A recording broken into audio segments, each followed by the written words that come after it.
दुश्मन को मारो कम, तड़पाओ ज्यादा। ये देश रहना चाहिए गैर बराबरी के खिलाफ इस लड़ाई में। नमस्कार, मैं हूं चित्रा त्रिपाठी और अब वक्त हो चला है जनहित का। ओरिएंट बेल टाइल्स स्टूडियो से आप देख रहे हैं एबीपी न्यूज। नमस्कार, मैं हूं चित्रा त्रिपाठी और आप देखना शुरू कर चुके हैं जनहित। जनहित में आज बात उस टॉप लेवल झगड़े की करेंगे जो दो पार्टियों या दो नेताओं के बीच नहीं बल्कि एक ही धर्म के दो संत महंतों के बीच छिड़ चुका है। और इसे देखकर हिंदू समाज कंफ्यूज है। ये तय नहीं कर पा रहा कि किसका साथ देने में सनातन का ज्यादा हित है और किसका पक्ष लेने में धर्म की हानि है। प्रयागराज के माघ मेले में शंकराचार्य अविमुक्तेश्वरानंद सरस्वती को धरने पर बैठे आज 5 दिन हो गए हैं। आज सीएम योगी आदित्यनाथ का पारा भी चढ़ गया। दो बातें हुई। एक तो प्रशासन ने अविमुक्तेश्वरानंद को नया नोटिस भेजा जिसमें पूछा गया है क्यों ना उनका भूमि आवंटन रद्द कर दे, मतलब उन्हें मेले से बाहर कर दें। और दूसरा ये कि सीएम योगी ने हिंदुओं को कुछ कालनेमियों से सावधान कर दिया। कहा कि ऐसे लोग सनातन का नुकसान कर रहे हैं। इसके अर्थ निकाले जा रहे हैं कि क्या गोरक्षपीठ के महंत ने शंकराचार्य को कालनेमी कहा है।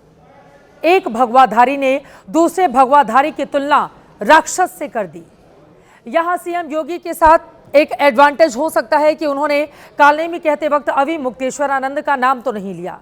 जो कुछ कहा वो इशारों में कहा, लेकिन यह तय है और जिस तरह के बयान है कि वो अविमुक्तेश्वरानंद के लिए है। सुनिए। संत के लिए धर्म ही उसकी प्रॉपर्टी है, राष्ट्र ही उसका स्वाभिमान है। अगर कोई राष्ट्रीय स्वाभिमान को चुनौती देता है, उसकी चुनौती का मुकाबला करने के लिए खड़ा होना चाहिए। कोई धर्म के खिलाफ आचरण करता है, क्योंकि ऐसे तमाम कालनेमी होंगे जो धर्म की आड़ में सनातन धर्म को कमजोर करने की साजिश रच रहे होंगे।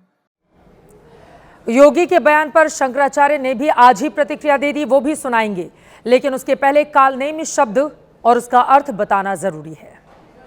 पुराणों में कालनेमी राक्षस का पूरा प्रोफाइल है। वो मायावी था। रावण ने उसे हनुमान जी को संजीवनी बूटी लाने से रोकने के लिए भेजा था। कालनेमी नाम ढोंगी साधुओं के तौर पर लिया जाता है।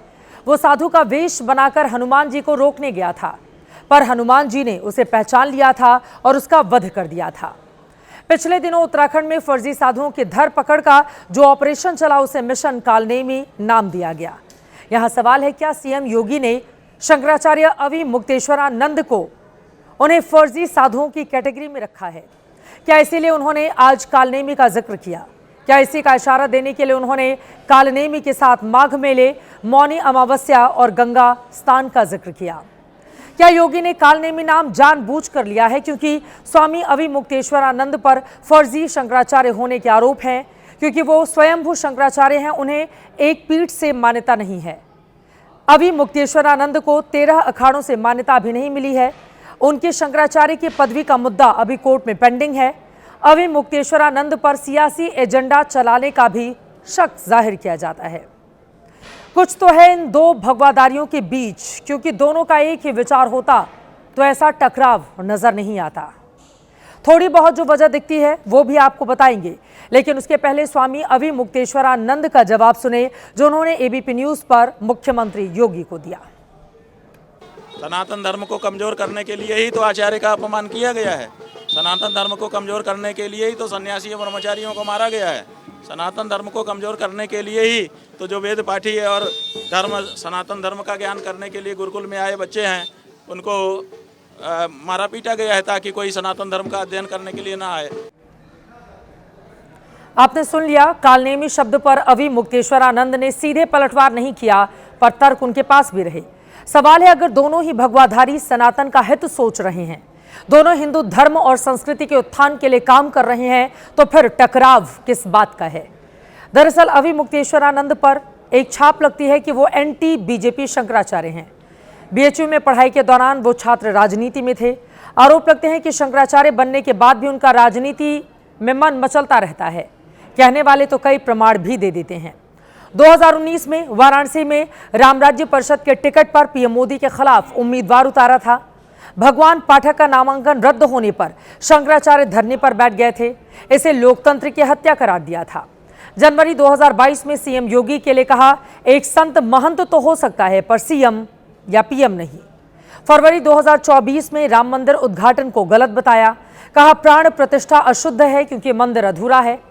फरवरी 2025 में कहा, गोरक्ष पीठाधीश्वर के सीएम होते गाय काटी जा रही है, यह डूब मरने वाली बात है। हालांकि अभी मुक्तेश्वरानंद बैलेंस भी बना देते हैं। जैसे मनुस्मृति के अपमान पर उन्होंने अपील की थी कि राहुल गांधी को मंदिरों में घुसने नहीं दिया जाए। हाल ही में सोमनाथ मंदिर को लेकर प्रधानमंत्री नरेंद्र मोदी की भी उन्होंने जमकर तारीफ की थी। जब पॉलिटिशियन धर्म करने लगे तब आप लोगों को कोई प्रश्न नहीं है। जब शंकराचार्य जी उससे प्रभावित होकर के कुछ बोल दें तो पॉलिटिक्स कर रहे हैं। लेकिन फिर भी आरोप लग रहे हैं कि 27 का चुनाव देखते हुए शंकराचार्य ने माघ मेले में जानबूझकर बात का बतंगड़ बनाया ताकि अपनी भगवा छवि से सीएम योगी की भगवा छवि को डेंट कर सकें और इसका फायदा यूपी में योगी और बीजेपी विरोधियों को मिल जाए। और दो भगवाधारियों के बीच संत समाज दो अखाड़ों में भी बंट चुका है। यह बंटवारा बयानों में भी साफ साफ नजर आ रहा है।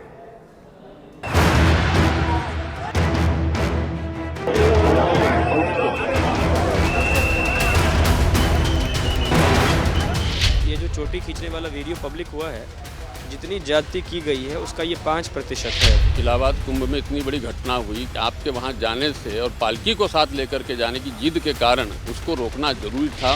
गंगा स्नान से रुकने वालों को गो हत्या का पाप लगता है। अभी मुक्तेश्वरानंद जी अपने आप को हठपूर्वक सनातन को तोड़ने का कार्य कर रहे हैं। ये सत्ता हमेशा नहीं रहती है, कभी अपनी सत्ता का दुरुपयोग नहीं करना चाहिए। ये यदि शंकराचार्य होते तो इस तरीके की इनकी न सोच होती न इतना ये करते।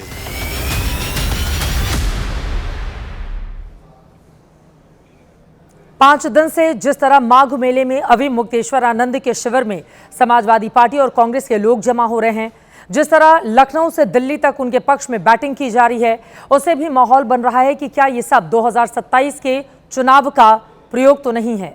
अब यहाँ आपको 2015 का एक वीडियो दिखाते हैं। ये सितंबर 2015 की बात है, जब अभी मुक्तेश्वरानंद मनाही के बावजूद गणेश जी की प्रतिमा गंगा में विसर्जित करने पर अड़े थे।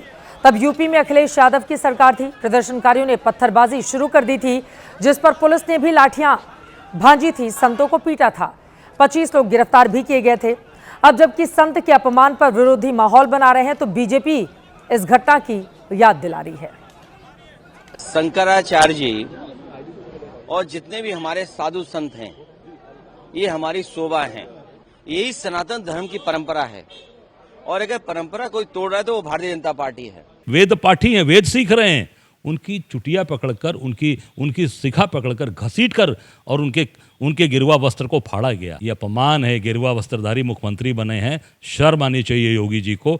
शंकराचार्य जी का सम्मान करता हूं, पर कई बार उनके विचारों को सुन के लगता है कि वो संत से ज्यादा राजनेता हैं। क्या अखिलेश यादव के पास इस बात का उत्तर है?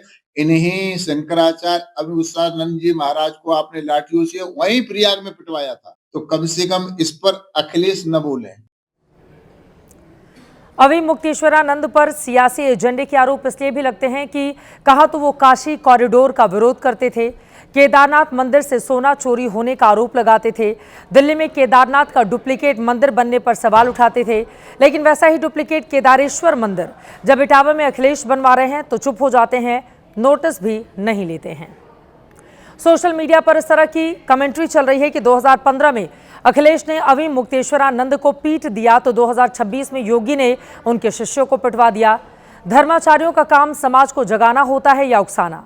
इन दोनों तस्वीरों को एक साथ रखकर यही सवाल अभी मुक्तेश्वरानंद पर उठाए जा रहे हैं। क्या वो वाकई योगी विरोध की राजनीति कर रहे हैं या सरकार भी यहां पर अभी मुक्तेश्वरानंद को लेकर अपने रुख को कुछ ज्यादा ही कठोर कर चुकी है?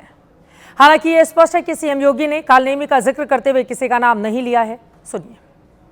कोई धर्म के खिलाफ आचरण करता है, क्योंकि ऐसे तमाम कालनेमी होंगे जो धर्म की आड़ में सनातन धर्म को कमजोर करने की साजिश रच रहे होंगे। शंकराचार्य की पदवी को लेकर भी कई सवाल हैं, लेकिन यह बात भी साफ है कि अभी तक देश की सर्वोच्च अदालत सुप्रीम कोर्ट ने अभी मुक्तेश्वरानंद को शंकराचार्य शब्द हटाने के लिए नहीं कहा है। लेकिन इस वक्त एक बड़ी खबर अपडेट भी आपको दे देते हैं। वो यह है कि योगी सरकार की ओर से पहली बार बयान आया है कि अगर शंकराचार्य से वाकई कोई बदसलूकी हुई होगी तो उसकी जांच होगी और कार्रवाई भी होगी। डिप्टी सीएम केशव प्रसाद मौर्य की ओर से यह बयान दिया गया है, सुनिए। किसी भी पूज्य संत आचार्य को, शंकराचार्य जी को, किसी भी संत का भी अनादर हमारे यहाँ करने का वो नहीं है। अगर कोई ऐसा किया होगा जांच करके कार्रवाई करेंगे, लेकिन उनके जो भी ऐसा किया है उसकी जांच करके कार्रवाई करेंगे। लेकिन अभी पहला ये है, भगवान शंकराचार्य जी के चरणों में प्रार्थना करता हूँ कि वो अपना जो भी विरोध है उसको समाप्त करके संगम स्नान करके मिले। सीएम योगी के सख्त लहजे के उलट है डिप्टी सीएम केशव प्रसाद मौर्य का यह बयान। इस पर अखिलेश यादव ने मजे लेने की कोशिश की है। सोशल मीडिया पर पोस्ट कर लिखा है, एक उप अपने मुख्य की ही लाइन काट रहे हैं। बहरहाल अब ये देखना होगा कि माघ मेले के विवाद में शंकराचार्य के आचरण पर क्या सवाल उठाए गए हैं। प्रयागराज प्रशासन अभी मुक्तेश्वरानंद को 2 नोटिस दे चुका है। दूसरे नोटिस का जवाब भी उनकी ओर से दे दिया गया है। प्रशासन ने कहा कि बिना अनुमति मेले में बग्घी के साथ क्यों गए। अभी मुक्तेश्वरानंद की ओर से कहा गया ये झूठ है, शंकराचार्य के पास बग्घी है ही नहीं।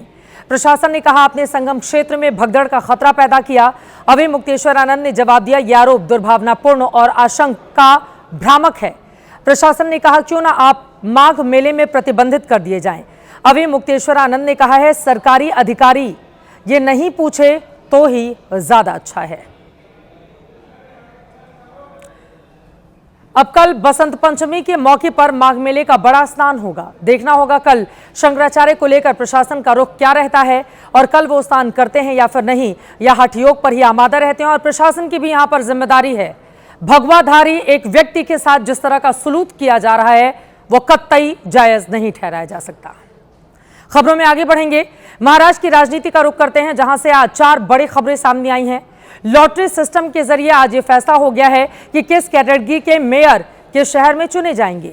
मुंबई का भी सस्पेंस खत्म हो गया। ये साफ हो गया कि इस बार महिला मेयर होंगी, लेकिन इस प्रक्रिया पर उद्धव की पार्टी ने सवाल खड़े कर दिए हैं। इसी चुनाव से जुड़ी तीसरी खबर कल्याण डोंबिवली नगर निगम की है, जहां राज ठाकरे की पार्टी एमएनएस ने शिंदे की शिवसेना से हाथ मिलाकर सबको हैरान कर दिया। चौथी खबर ठाणे की निगम पार्षद सहर शेख से जुड़ी है। मुमरा को ग्रीन रंग में रंग देने वाले बयान पर उनकी मुश्किलें बढ़ गई हैं। पुलिस में शिकायत हुई है, उनसे पूछताछ की गई है। पहले बात मुंबई की कर लेते हैं, जहां हर बार की तरह इस बार भी लॉटरी के जरिए तय हुआ कि मायानगरी का नया मेयर कौन होगा। अलग अलग 7 कैटेगरी में लॉटरी निकालने की प्रक्रिया शुरू हुई। मुंबई के खाते में सामान्य महिला की लॉटरी निकल आई है। अब उद्धव की शिवसेना का दावा है इस बार मनमाने तरीके से लॉटरी निकाली गई, नियम को बदला गया और इसकी जानकारी नहीं दी गई। उद्धव की पार्टी का कहना है कि पिछले 2 मेयर सामान्य वर्ग की महिला थीं, लिहाजा रोटेशन पॉलिसी के तहत इस बार कुर्सी ओबीसी या दलित के खाते में जानी चाहिए थी। मुंबई में बहुत से ऐसे पाड़े हैं जिसमें भटकी जमात रहती है। मुंबई में ओबीसी रहते, उनका जो मुंबई डाल के चिट्ठी डालनी चाहिए थी वो नहीं डाली है। पक्ष का माइंडेड देख के उन्होंने जो किया है वो गलत है, इसका हम निषेध करते हैं। खाली मुंबई के ऊपर आप क्यों ऐसा सिस्टम कर रहे हो? आप कास्ट वाइज कर रहे हो, आप ओपन वाइज कर रहे हो, उसका आंसर हमें पॉजिटिवली नहीं मिला। लेकिन प्रशासन के अंदर जो 70 लोग के पार्षद वहाँ पे बैठे थे वो हमसे आंसरिंग कर रहे थे, हमारे लिए पॉजिटिव नहीं था। हम प्रशासन से आंसर चाहिए था, प्रशासन से आंसर पॉजिटिवली नहीं मिला, इसलिए हमने धिक्कार करके बाहर। अब तो फैसला हो गया है और तस्वीर साफ हो गई है कि महिला मेयर बनेंगी। सवाल यह है कि मेयर बीजेपी का होगा या फिर शिंदे की शिवसेना का। वैसे नंबर के लिहाज से बीजेपी का मेयर बनना तय माना जा रहा है। बीजेपी में 49 महिला पार्षद हैं। रेस में जो चेहरे आगे दिख रहे हैं उनके बारे में भी अब जरा जानकारी लीजिए। वार्ड नंबर 98 से जीती पूर्व डिप्टी मेयर अलका केरकर के नाम की भी चर्चा तेज है। वार्ड नंबर 132 से जीत हासिल कर चुकी बीजेपी महिला मोर्चा की उपाध्यक्ष रितु तावड़े भी रेस में हैं। वार्ड नंबर 172 से जीती राजश्री शिरवाडकर हैं।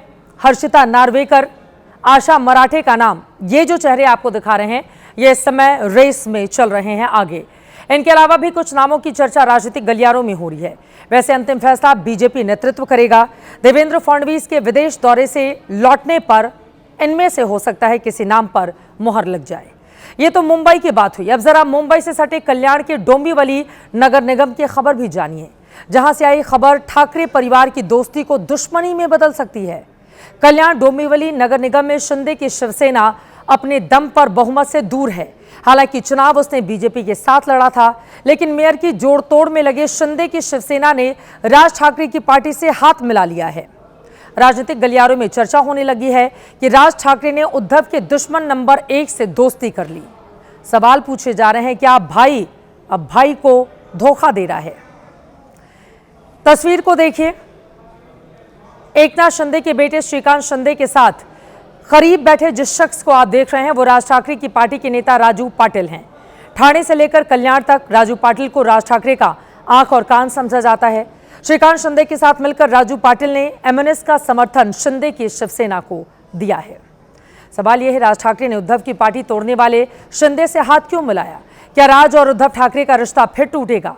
चुनाव में मिली हार के बाद क्या दोनों भाइयों में फिर से अनबन हो चुकी है, या फिर ये महज लोकल लेवल पर सत्ता बनाने के लिए हुआ गठबंधन है? राज और शिंदे के इस गठबंधन को लेकर उद्धव ठाकरे की सेना के प्रवक्ता संजय राउत ने जो कहा है वो बयान सुनिए। राज साहब भी बहुत व्यथित है। जिस तरह से स्थानिक लोगों ने निर्णय लिया है, कोई उनके व्यक्तिगत कारणों से, राज साहब का कहना है ये मेरी भूमिका नहीं है, ये मेरी पार्टी की भूमिका नहीं है, स्थानिक निर्णय है। अगर स्थानिक लोगों ने पार्टी के खिलाफ जाकर कुछ निर्णय लिया है भूमिका के खिलाफ, तो उनके ऊपर कठोर एक्शन होनी चाहिए। महाराष्ट्र के साथ बेईमानी करने वाले शिंदे के साथ अगर कोई जाता है सत्ता के लिए, शहर का विकास इस नाम के लिए, तो उन्हें भी लोग बेईमान करें। संजय राउत कहना है कि राज ठाकरे की इसमें भूमिका नहीं है, तो फिर वो अपने पार्षदों के खिलाफ कार्रवाई कर लें। लेकिन एमएनएस के आधिकारिक एक्स हैंडल से जो पोस्ट किया गया है उसमें कहा गया कि स्थानीय जरूरत को देखते हुए ये फैसला लिया गया है। पार्टी ने इशारों में उद्धव को लेकर सवाल भी उठाए हैं। कल्याण डोंबिवली नगर निगम में 122 वार्ड हैं। मेयर की कुर्सी के लिए 62 पार्षदों का समर्थन चाहिए। शिंदे के पास 53, बीजेपी के पास 50 पार्षद हैं। एमएनएस के 5 पार्षदों का समर्थन मिलने से भी शिंदे की संख्या 58 ही होती है, बहुमत से 4 कम। इसीलिए राज ठाकरे की पार्टी का शिंदे के साथ जाना सवाल खड़े करता है, क्योंकि इससे शिंदे की पार्टी बिना बीजेपी के बहुमत साबित नहीं कर पा रही, जबकि शिंदे की शिवसेना और बीजेपी गठबंधन को मिलाकर ऑलरेडी पहले से ही बहुमत है। इसीलिए इस गठबंधन को सामान्य और लोकल लेवल का फैसला मानना जल्दबाजी होगी। बीजेपी कह रही है कि ठाकरे बंधुओं की दोस्ती सिर्फ चुनाव तक ही थी, ये बात अब साबित हो चुका है। आदरणीय देवेंद्र फडणवीस जी पहले ही कह रहे थे कि चुनाव में जैसे ही हारेंगे वैसे ही गठबंधन टूट जाएगा, और गठबंधन टूट गया। ये सिद्ध कर रहा है कि ठाकरे परिवार की असली वारिस जो है, बाला साहब ठाकरे का जो विरासत है, उसके असली वारिस वो एकनाथ शिंदे हैं, ना कि उद्धव ठाकरे। कल मैंने आपको जनहित में खबर दिखाई थी कि एमआईएम की सबसे कम उम्र की पार्षद सहर शेख के बयान ने कैसे सियासत में खलबली मचाई है। अब पूरा मामला पुलिस तक जा पहुंचा है। ठाणे की मुंब्रा पुलिस ने एमआईएम के नगर सेवक सहर शेख को नोटिस भेजकर जवाब मांगा है। माहौल खराब करने का आरोप लगाया। आज सहर शेख ने पुलिस के पास जाकर जवाब दिया और बताया कि उनके मुंब्रा के ग्रीन करने वाले बयान को गलत तरीके से लिया गया। उनका मतलब आने वाले 5 सालों में पूरे मुंब्रा में इतने पेड़ पौधे लगेंगे कि पूरा मुंब्रा ग्रीन हो जाएगा। उनका मतलब इससे था। दिल से निकली हुई आवाज़ थी, वो ये आवाज़ थी जो पूरे इंडिया ने सुनी है, और मैं रिपीट नहीं करना चाहूँगी क्योंकि मैं वो रिपीट कर करके बहुत हो चुका है उसको। वैसे अब बात यहीं तक नहीं रह गई है। आज दिन में बीजेपी के पूर्व सांसद किरीट सोमैया मुंब्रा थाने गए थे। उन्होंने पुलिस से शिकायत की है, कानून व्यवस्था का हवाला देकर कार्रवाई की मांग भी की। मालेगांव 100% मुस्लिम हो गया, अभी उसके बाद में मुंब्रा को 100% मुस्लिम बनाना ये उनका टारगेट, और उसके बाद में मराठी मुंबई को मुस्लिम मुंबई बनाना। फिलहाल सहर शेख का विवाद थमता नहीं दिख रहा। इस पूरे मामले में पूर्व सांसद नवनीत राणा ने भी एंट्री ली है और हरे रंग वाले बयान को पाकिस्तान तक पहुंचा दिया। पहले सहर का बयान सुनिए, फिर नवनीत राणा का बयान भी आपके सामने रखेंगे। पूरे के पूरे मुंब्रा को ग्रीन कलर से ऐसे रंगना है कि इन लोगों को यहाँ से बुरी तरह से पछाड़ के भेजना है इंशाल्लाह। कि पूरा ग्रीन करेंगे। पूरा ग्रीन करने के लिए पाकिस्तान जाना पड़ेगा। इस देश में है तो भगवा और नीला ही चलेगा, दूसरा कोई रंग नहीं चल सकता है। अब भगवा और हरा रंग को लेकर सियासत लगातार जारी है। रंगों को वैसे राजनीति से दूर रखना चाहिए, लेकिन राजनीति का चाल, चरित्र और चेहरा यही है। खबरों में बढ़ते हैं आगे। मुंबई के अलावा मेयर पद की एक लड़ाई चंडीगढ़ में भी चल रही है। चंडीगढ़ में 29 जनवरी को मेयर का चुनाव होना है, लेकिन इस चुनाव में भी मुंबई की तरह रिजॉर्ट वाली पॉलिटिक्स शुरू हो गई है। अरविंद केजरीवाल की पार्टी को अपने पार्षदों में भगदड़ का डर सता रहा है, इसलिए आपने अपने काउंसलर को पंजाब के एक रिजॉर्ट में भेज दिया। पहली तस्वीर रोपड़ जिले के उसे रिजॉर्ट की है, जहां पार्टी के पार्षदों को रखा गया है।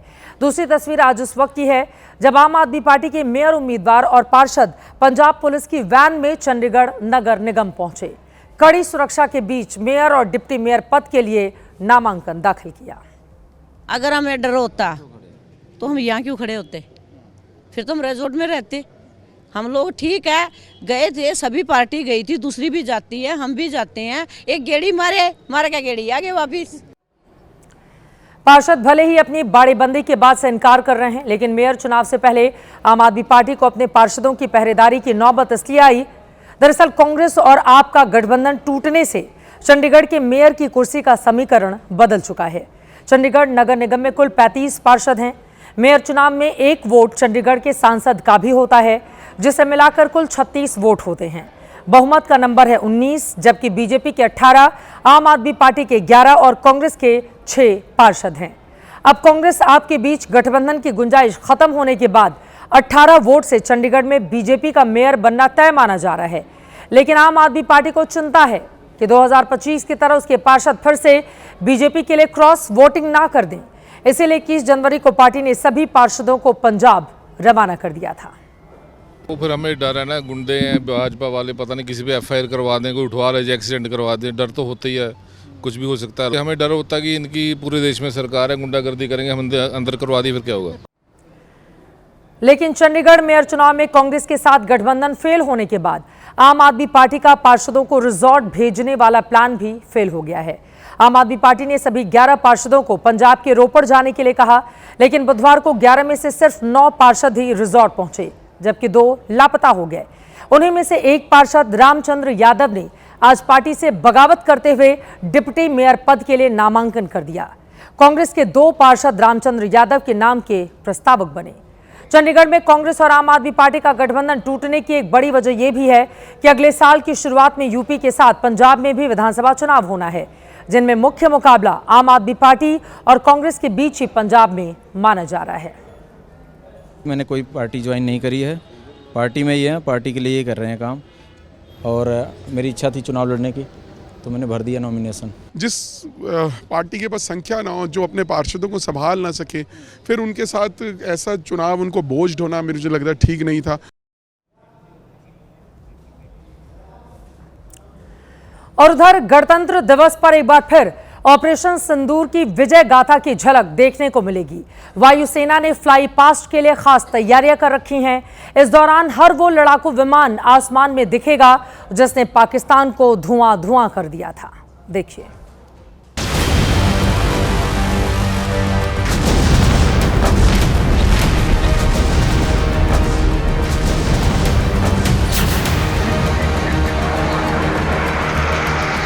अदम्य साहस, दुश्मन पर अचूक हमला, ये वो तस्वीरें हैं जिन्हें याद कर हर भारतीय गर्व महसूस करता है। एक बार फिर 26 जनवरी को भारतीय सेना देश के सामने अपने शौर्य का नया ट्रेलर दिखाएगी। इंडियन एयरफोर्स गणतंत्र दिवस के मौके पर फ्लाई पास्ट में सिंदूर फॉर्मेशन का प्रदर्शन करेगी। इसमें राफेल, MiG-29, सुखोई और जगुआर जैसे लड़ाकू आसमानी योद्धा ऑपरेशन सिंदूर की ताकत का एहसास कराएंगे। प्रहार फॉर्मेशन में हमारे रहेंगे 3 ALH एयरक्राफ्ट, जिसमें से 2 हमारे इंडियन आर्मी के रहेंगे और 1 हमारा इंडियन एयरफोर्स का रहेगा। और जो हेलीकॉप्टर लीड में होगा वो ऑपरेशन सिंदूर का झंडा भी फहराता हुआ आपको दिखाई देगा। भारतीय सेना ने ऑपरेशन सिंदूर के तहत पिछले वर्ष पाकिस्तान और पीओके में 9 आतंकी ठिकानों को नष्ट किया था। पाकिस्तान पूरी दुनिया के आगे रहम की भीख मांगता रहा, लेकिन भारत ने उसे सबक सिखाने में कोई कमी नहीं छोड़ी। भारतीय वायुसेना के मुताबिक 77वें गणतंत्र दिवस पर वायुसेना के कुल 29 विमान कर्तव्य पथ के ऊपर उड़ान भरेंगे, जिसमें प्रहार, गरुड़, अर्जन और वरुणा भी देश को बताएंगे कि हम कितने ताकतवर हैं। और अब वक्त है आज के जनहित स्पेशल का। अगर मैं आपसे एक ऐसी जगह के बारे में पूछूं जहां एक बड़ा सा हवन कुंड हो, खंभों पर देवी देवताओं के चित्र उकेरे गए हों, दीवारों पर संस्कृत में श्लोक लिखे हों, देवी देवताओं की प्रतिमाएं हों, तो आप इस जगह को मंदिर ही कहेंगे। लेकिन मुसलमान इस जगह को कमाल मौला मस्जिद कहते हैं, वहां नमाज पढ़ने जाते हैं। हम बात कर रहे हैं मध्य प्रदेश में धार भोजशाला की, जहां हर शुक्रवार को मुसलमान जुमे की नमाज पढ़ते हैं और हर मंगलवार को हिंदू पूजा पाठ करते हैं। कल बसंत पंचमी के दिन भोजशाला में हिंदू पूजा पाठ करने के लिए जाएंगे और वहां पर नमाज भी पढ़ी जाएगी। कल शुक्रवार है, लेकिन क्यों? आखिर भोजशाला मंदिर है या मस्जिद, या मंदिर भी है और मस्जिद भी? इसी पर हमारी जनहित स्पेशल रिपोर्ट देखिए।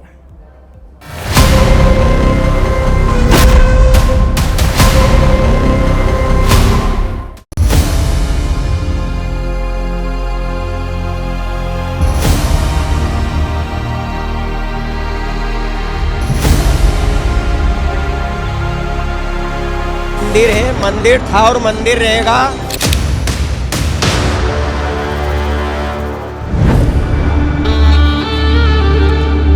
नमाज बंद होनी चाहिए।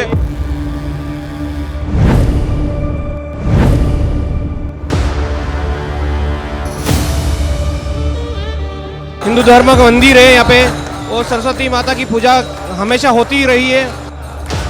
हिंदू समाज को अखंड पूजा का निर्णय दिया है, वो अखंड पूजा होगी। प्रसाद चाहे हाथ में मिले चाहे पीठ पर।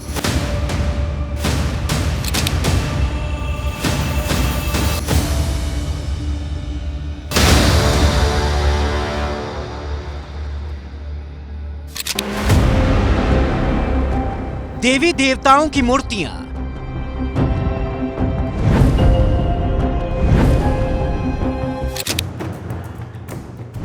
स्तंभों पर घंटियां, दीवारों पर संस्कृत श्लोक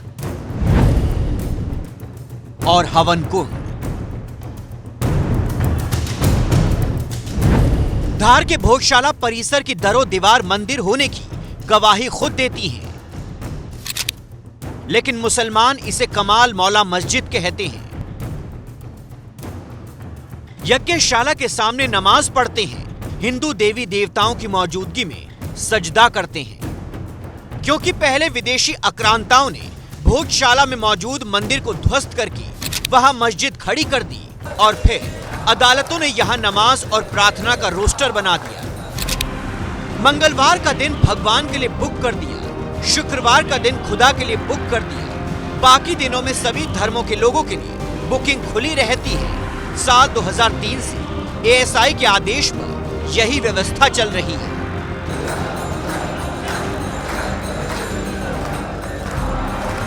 यानी जिस भोजशाला परिसर में मंगलवार को ढोल, झांझ, मंजीरे के साथ हिंदू सुंदरकांड का पाठ करते हैं, उस दिन मुसलमानों की एंट्री बैन होती है।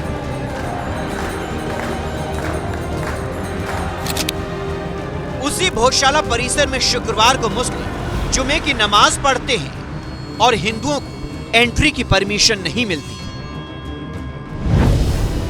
लेकिन अब 23 जनवरी को बसंत पंचमी पड़ रही है और जुमा तो है ही। मसला ये है कि फ्राइडे होने की वजह से ये दिन तो नमाज के लिए पहले से फिक्स है, इसीलिए हिंदू सुप्रीम कोर्ट पहुंच गए।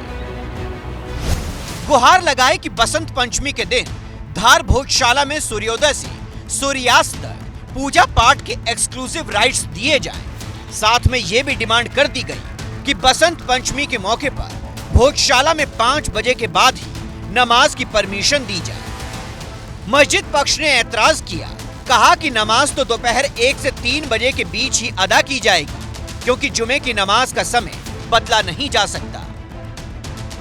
दोनों पक्षों को सुनने के बाद सुप्रीम कोर्ट ने अपना फैसला सुनाया, जिसमें कहा गया सूर्योदय से सूर्यास्त तक भोजशाला में अखंड पूजा की अनुमति होगी।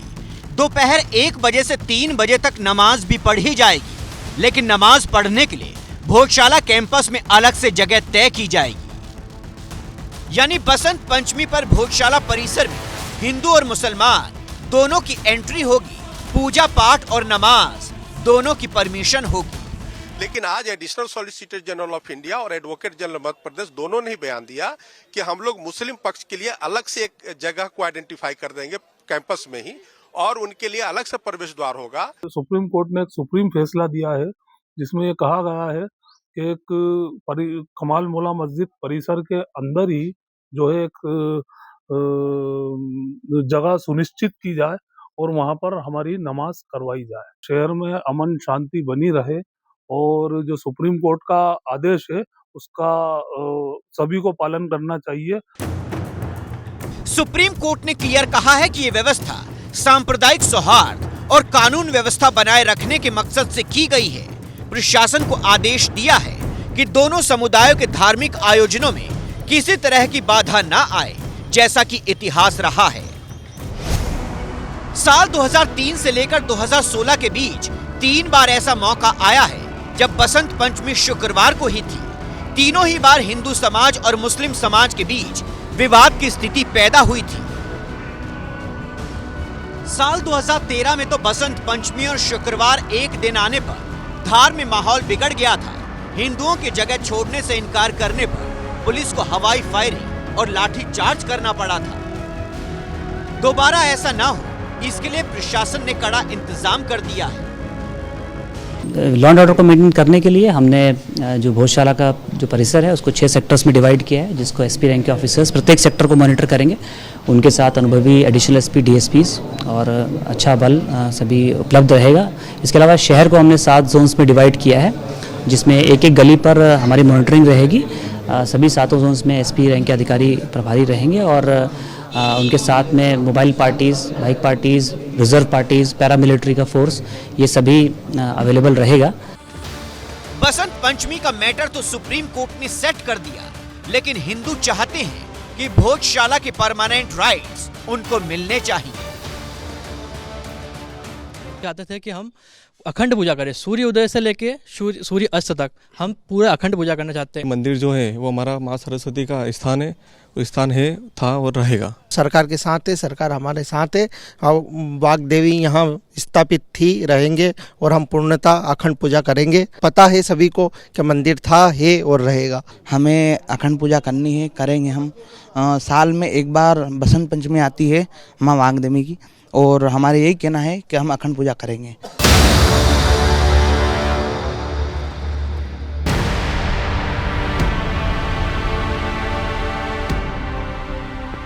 हिंदू इस बात को लेकर एकदम श्योर है कि धार की भोजशाला में मां सरस्वती की पूजा करना उनका धार्मिक राइट है, लेकिन इसमें कानूनी पेच है, जिसके बारे में जानने से पहले भोजशाला का इतिहास जान लीजिए। सन 1034 में परमार शासक राजा भोज ने मां सरस्वती की आराधना के लिए भोजशाला का निर्माण करवाया था।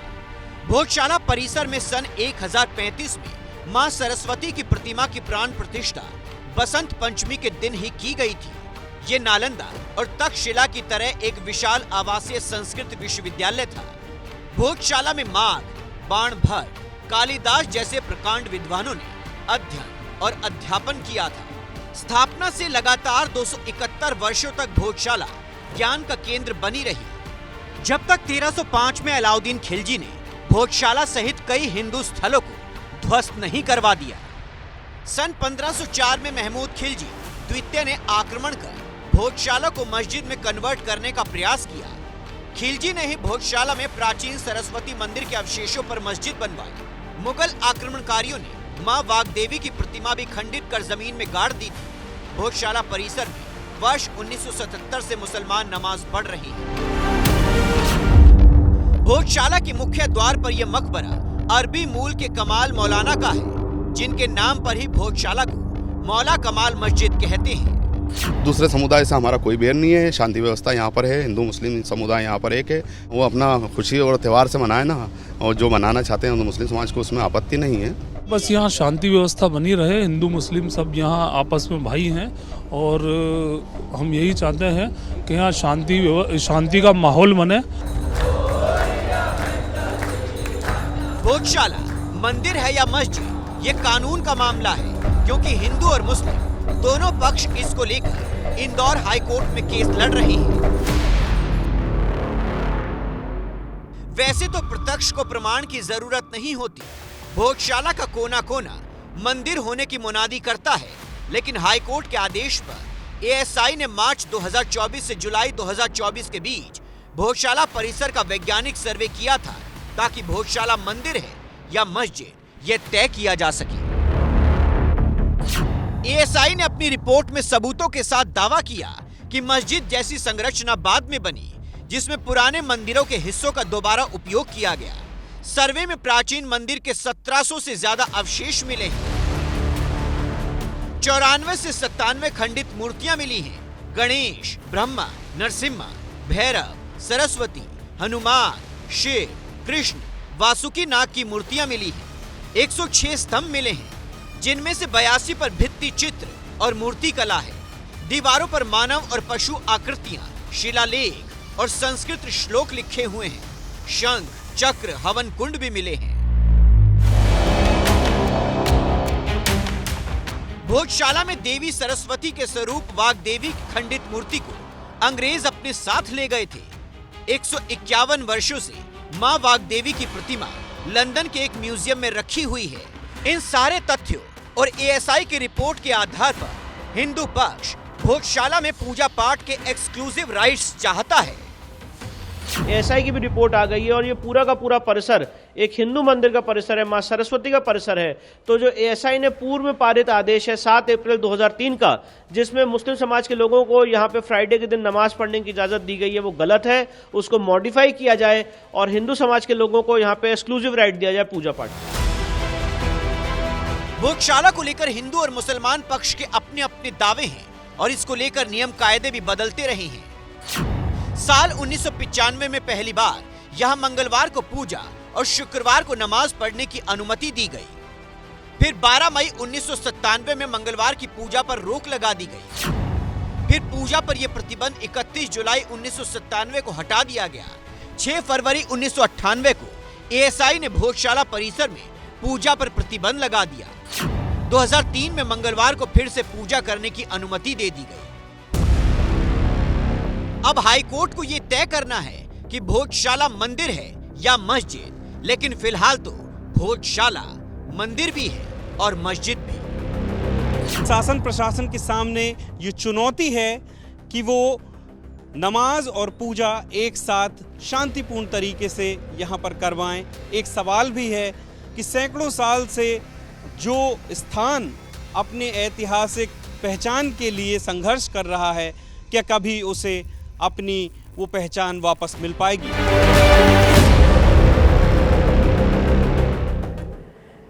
और अब वीडियो ऑफ द डे। इन दिनों गणतंत्र दिवस की तैयारियों की कई तस्वीरें सोशल मीडिया पर खूब वायरल हो रही हैं। आज नया वीडियो दिल्ली पुलिस के म्यूजिक बैंड का आया है। बैंड के जवानों ने जैसे ही अभ्यास खत्म किया, उनकी मौज मस्ती देखने लायक थी। ब्रेक के दौरान जवानों ने कभी पिंजरे वाली मुनिया गाने पर बैंड बजाते हुए डांस किया, तो कभी ढोली तारो ढोल बाजे गाने पर रंग जमा दिया।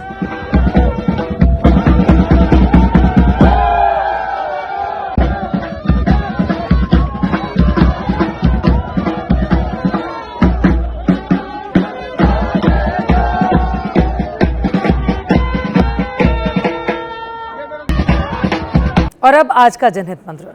जिंदगी तेज चलने वालों को नहीं, बल्कि लगातार चलने वालों को ही आगे लेकर जाती है। इसी के साथ जनहित में आज के लिए मुझे दीजिए इजाजत।